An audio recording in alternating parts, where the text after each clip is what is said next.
Welcome to NASA Edge. An inside and outside look at all things NASA. We're at a top secret location at NASA Johnson Space Center. Building 220. Here for the X-HAB competition. Where we're about to see the University of Maryland deploy their concept as part of the X-HAB Academic Innovation Challenge. Don't fear the turtle. Why would you fear a turtle? Let's just go check them out. Turtles are nice. They're cute. They're solid and robust and compact.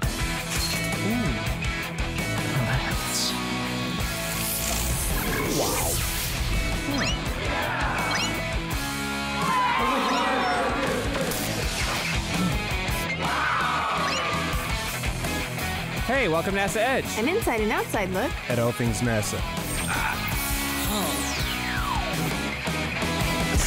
Oh, that's gonna leave a mark.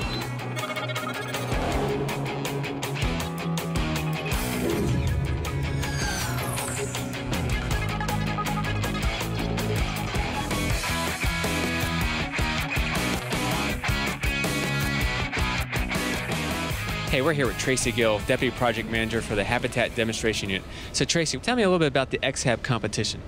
It's an academic innovation challenge where we funded 3 different university teams to build a version of an inflatable loft, which the loft is going to be a habitat for the Habitat Demonstration Unit.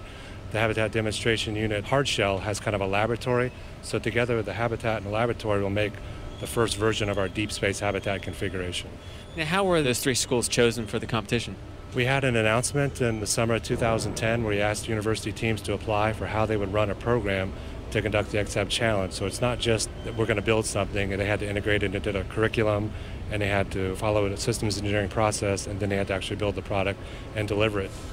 So Gary, what are some of the criteria you're looking for in judging? It's kind of a 3-step process. First is the inflation, timed inflation, how easy it will be to inflate it out in the desert and so forth. Today we're at day 2. The second phase is the interior outfitting. How well do they utilize the space? How functional is it? Is it something that would be comfortable for the crew out at Desert Rats as well as for future missions? How well do they incorporate that? For example, there's 4 beds in Maryland that have. So would you go in there and just sleep there for an hour or 2 just to see what it's like? That's definitely a possibility. That might not be a bad idea for the judges to do that, huh?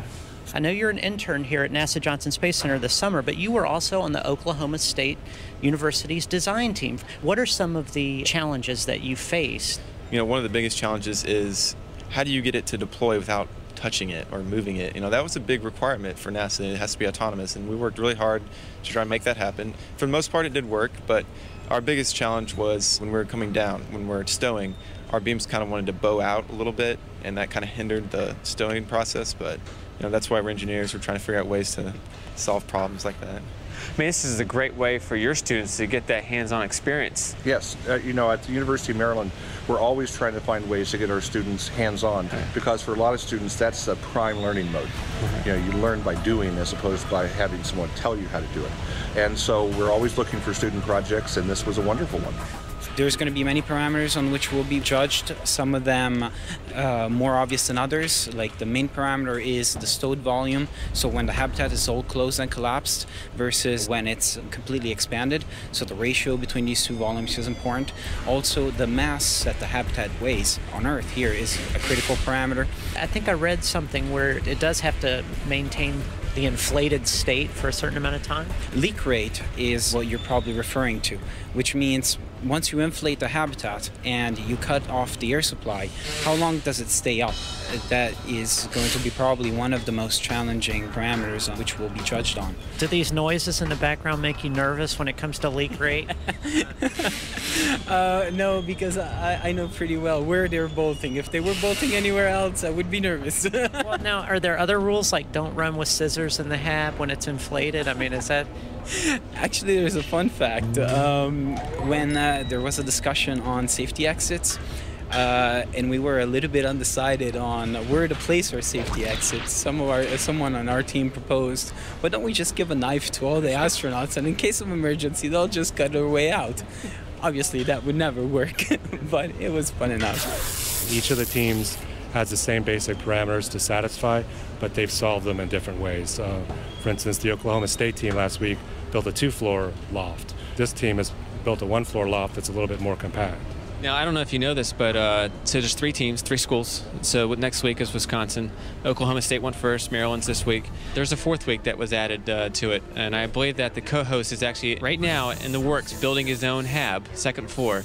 You think there's room to maybe look at his? It's probably a small one if it's for him, so it's probably okay. Yeah. It wouldn't take that long to build, would it? No. Piece of cake. So next year we're going to build another habitat. Wonderful. But not inflatable this time. Okay. They've asked us to build what they call HDU Light, which is like the habitat on the bottom. Right. This one is one piece, and it takes special convoys to get it from here to Arizona. So they've asked us to design a habitat that can fit into a standard shipping container in pieces. So we have a modular design where you can unbolt it into 3 sections, fit in one shipping container, and put it on a truck and go. One question I do have, through the rumor mill, I have not confirmed this. What were you guys thinking when you included a disco ball on the inside of your HAB?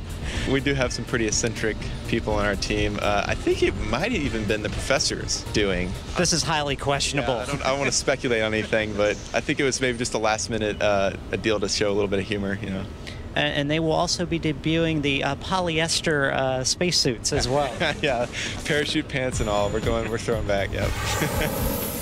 Well, the X-HAB Challenge is a wrap. And it's been a great week seeing the University of Maryland deploy their habitat demonstration unit. And we want to congratulate all the schools that actually submitted designs for the challenge. And let's run through the finalists one more time. We have Oklahoma State University, the University of Maryland, and the University of Wisconsin. And the winner is the University of Wisconsin. And the next time we see their habitat deployed, it will be at Black Point Lava Flow, Arizona for Desert Rats 2011. So until next time, you're watching NASA Edge. An inside and outside look at all things NASA. Hey, do badgers live out in the desert? That might be a little tricky. Yeah, we'll have to check on that. Talk to a zoologist.